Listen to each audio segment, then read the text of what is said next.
CBN Vida Profissional, com Andréia Salsa.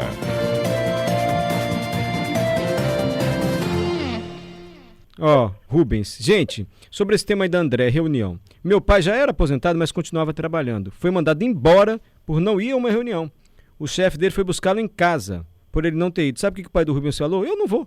É o mesmo assunto da reunião anterior, não vai resolver nada. Não foi. Bateu a porta na cara do chefe, resultado demitido. Mas não foi a reunião. E sua pesquisa tem que dar um encontro aí do pai do Rubens, né, Andréia? Sua não, a pesquisa que você vai relatar agora. Tá, inclusive, só que tem uma diferença grande, né, entre o pai do Rubens e provavelmente a pesquisa, inclusive esse é um ponto de atenção que eu já ia falar, porque é uma pesquisa da Forbes, que o título é Excesso de Reuniões, como líderes estão lidando com o problema. E assim como o pai de Rubens lidou dessa forma, a executiva sênior da HP, eu acho que talvez a diferença esteja aí. A executiva sênior da HP, que é uma mulher chamada Stephanie Dismore, ela, para tentar frear um pouco esse excesso de reuniões, ela criou um mantra que é sem objetivo, sem comparecimento, que provavelmente foi o que o pai do Rubens fez. Se não tem objetivo, um objetivo que já ele é recorrente, eu não vou. Só que uma era executiva sênior e o outro é o pai do Rubens. Mas do ponto de vista conceitual, ambos estão certos. Mas o que está acontecendo, né, Mário, e que a pesquisa traz, e que a gente vê na prática, não só porque a pesquisa traz e a matéria traz, mas porque a gente vê na prática, mas tem um indicador muito interessante, uma pesquisa da Microsoft, que ela fez um levantamento na utilização do seu usuário médio do Teams, que é aquele caminho que as pessoas usam muito de tecnologia para fazer reuniões, e que foi muito usado na época da pandemia, não só o Teams, mas o Zoom também, em que ela fez uma pesquisa de 2020 a 2022 que aumentou em 153% o aumento da utilização dessa ferramenta e o tempo nessa ferramenta aumentou 252%. Faz sentido, porque todo mundo, né, a grande maioria foi para o home office, o caminho encontrado ali por muitas empresas para se comunicar foi através dessas ferramentas. Só que está acontecendo um fenômeno que é o seguinte: as pessoas mantêm as reuniões remotas, mas começaram a aparecer reuniões e compromissos presenciais. Porque como as pessoas estão voltando para o presencial, tem ido, né, eventos, congressos, fóruns, e essa montoeira de reunião remota continua. Então, está faltando tempo, né, para que as pessoas possam otimizar o seu dia a dia de trabalho. E aí, nessa de otimizar o tempo, essa matéria ela traz algumas recomendações, algumas dicas, e, por exemplo, essa executiva que percebeu que estava ficando inviável para ela fez esse questionamento, que parece muito óbvio, mas a gente sempre diz aqui no nosso quadro, né, que às vezes é importante repetir o óbvio para a gente relembrar o que precisa ser pensado em situações como essa. Então, se uma reunião, se eu não sei o objetivo da reunião, se o objetivo não é claro, então eu não compareço, porque eu tenho outras coisas para tocar e outras atividades. Mas além dessa, que obviamente é uma executiva sênior, e aí tem autoridade, provavelmente institucional, para ter essa postura, mas tem outras que cabem para qualquer profissional, inclusive líderes ou não líderes, né? Que é talvez começar a fazer uma autocrítica, um questionamento de coisas que começam a ser recorrentes. Será que precisa ser recorrente? Por exemplo, Mário, tem uma cultura em algumas empresas que toda segunda-feira, vou dar um exemplo, né? Toda segunda-feira é reunião de equipe de 10 às 11 ou de 10 a meio-dia. Será que porque é recorrente, eu vou ter tema e objetivo e necessidade disso acontecer toda segunda-feira de 10 ao meio-dia? Pode ser que não. Então, esses tipos de questionamentos são as dicas que essa matéria dá.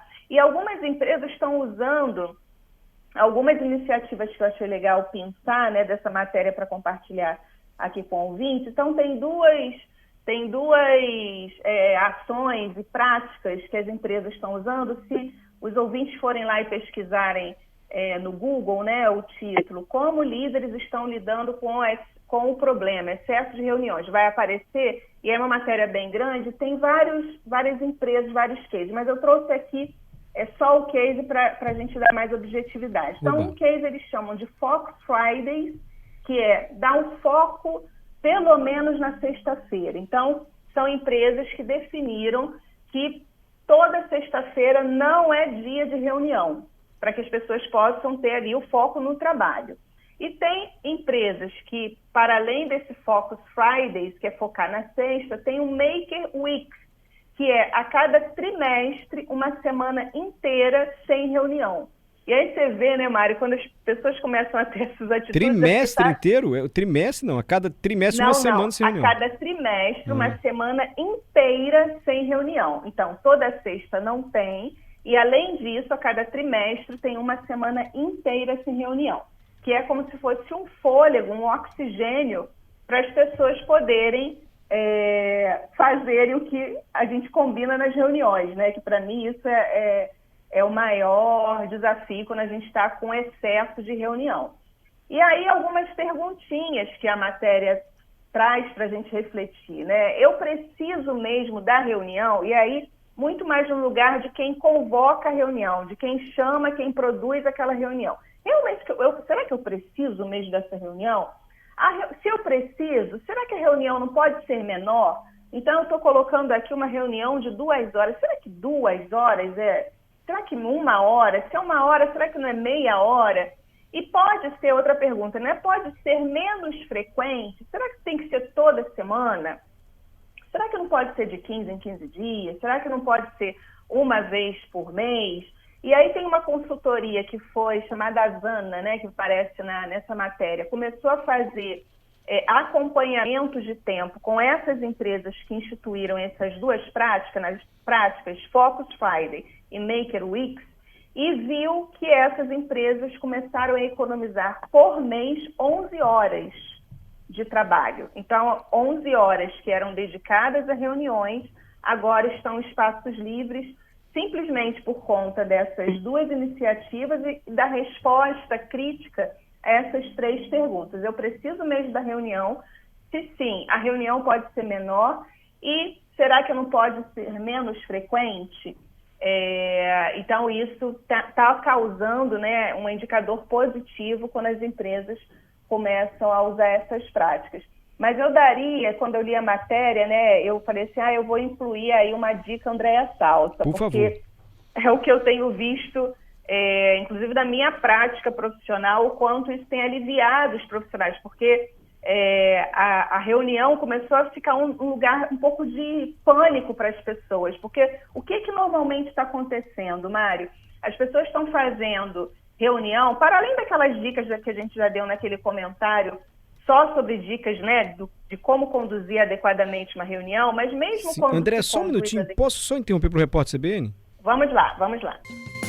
CBN Cotidiano, agora são 4 horas e 4 minutos. Estamos no quadro Vida Profissional com a profissional Andréa Salsa, nossa comentarista. Andréa, hoje trazendo uma pesquisa da Forbes que mostrou que os executivos notaram um excesso de reunião, porque não houve uma substituição. Com o abrandamento da pandemia, essas reuniões digitais, por meio do Teams, do Zoom, elas se mantiveram, e as reuniões físicas também.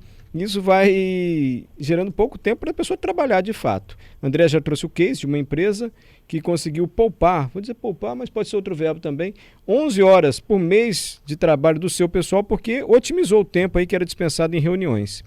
E a Andréia estava dizendo, agora eu vou trazer minhas dicas, Andréa Salsa, que os ouvintes sempre ficam ansiosos para ouvir. Vamos lá, Andréia. Na realidade é uma dica só para mim, mas é uma dica para mim de ouro para diminuir, primeiro para dar assertividade à reunião e segundo para diminuir a quantidade de reuniões juntando essas outras dicas valiosas da matéria, que é a gente ir para uma reunião e sair de lá minimamente com o trabalho feito. Porque o que tem angustiado muitas pessoas, Mário? Vamos para a reunião, eu, Mário e Adalberto, tá? Aí chegou lá na reunião, a liderança fala, essa reunião é para pedir para Mário fazer esta atividade, a Andréia essa e a Adalberto essa. Saímos dali, a gente dali a pouco, meia hora, tem outra reunião. Chega lá na outra reunião, também todo mundo sai dali, eu, você e Adalberto, com uma atividade para fazer decorrente daquela reunião. Aí eu vou para outra. Então, isso vai acumulando E o profissional fica sem tempo para fazer o que pediram para ele fazer na reunião. E aí o que angustia é que, como ele obviamente não vai conseguir dar conta de tudo, ainda tem que ouvir depois no final da linha que era uma atividade tão simples, mas 10 atividades simples somadas, elas precisam de tempo para serem realizadas. Então, se a gente colocar na cabeça que uma reunião ela também pode ser um lugar para sair dali com um produto feito, é muito bom quando as pessoas acabam a reunião e não tem dívida na reunião. Sabe como é que é? Eu fiz a reunião, ela por si só já contemplou tudo que ele precisava e eu saí dali para fazer as minhas outras atividades, porque o problema é que estão fazendo reunião para distribuição de atividades. E aí não tem problema nenhum, desde que esse profissional não tenha outras 6 reuniões na sequência, que lá também terão outras pessoas para atribuir a eles atividades. Então, isso tem angustiado muitas pessoas, tem gerado muita reunião, porque se eu tenho 10 atividades no dia para fazer, meu horário são 8 horas de trabalho, só tem 2 caminhos. Ou eu não vou realizar tudo que me pediram nas inúmeras reuniões durante o dia, ou eu vou cair numa hora extra, e dependendo dessa hora extra, eu vou lá no ponto, ter uma exaustão, e no ponto final, talvez até um burnout. E aí eu não estou exagerando, porque na realidade é assim que tem funcionado, sabe, Mari? E por isso que eu acho sempre tão importante a gente trazer discussões de tudo que está no excesso. Tudo que está no excesso é algo para a gente refletir e não adianta a gente criar alternativas de otimização de reunião se a gente não refletir sobre o tamanho do excesso das metas que a gente está dando para nós mesmos e compartilhando com o time. Porque o tempo ele é finito, né? As pessoas têm uma organização mínima, então por isso que é importante, eu acho que nesse sentido que Forbes traz um tom muito para os líderes, que de novo a gente vai cair naquela responsabilidade que o líder precisa puxar isso para ele e começar a perceber que excesso de reunião é algo muito improdutivo, porque as pessoas ficam angustiadas e muitas vezes não conseguem entregar o que foi definido ali em termos de reunião. Quando você falava, eu recebi a mensagem de uma ouvinte aqui, mas parece que ela está copiando o que você disse, André. Olha o depoimento, ela não quer se identificar. Sobre o tema que está sendo discutido, as reuniões, tem dias que eu tenho mais de 7 reuniões num dia. E com isso o trabalho do dia fica acumulado e tenho que trabalhar após o meu horário por conta dessas agendas. Muitas delas marcadas em cima da hora também. Tem isso, né? Essa reunião que vem em cima da hora, parece prova surpresa na escola. Reunião, de repente, enfim. Isso tudo não é planejamento também do líder, André? Ele saber se organizar melhor?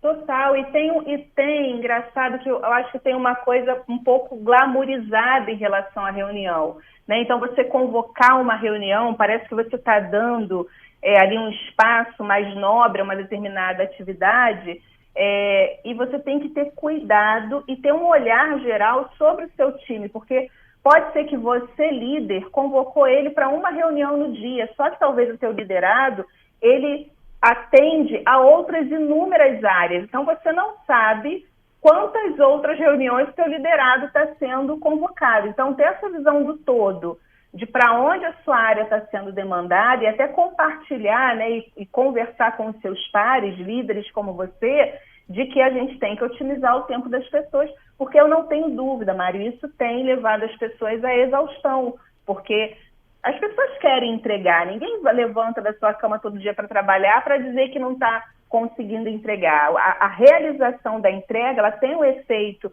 muito forte, potente, né, em termos de performance, motivação e engajamento.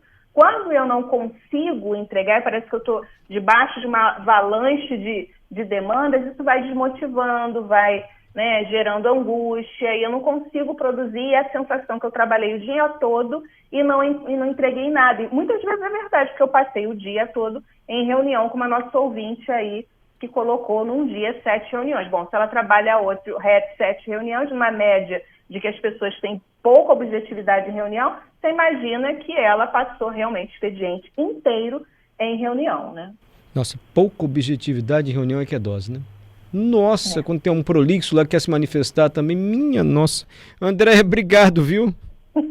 Nada, Mário. Até semana que vem. Um abraço em todos.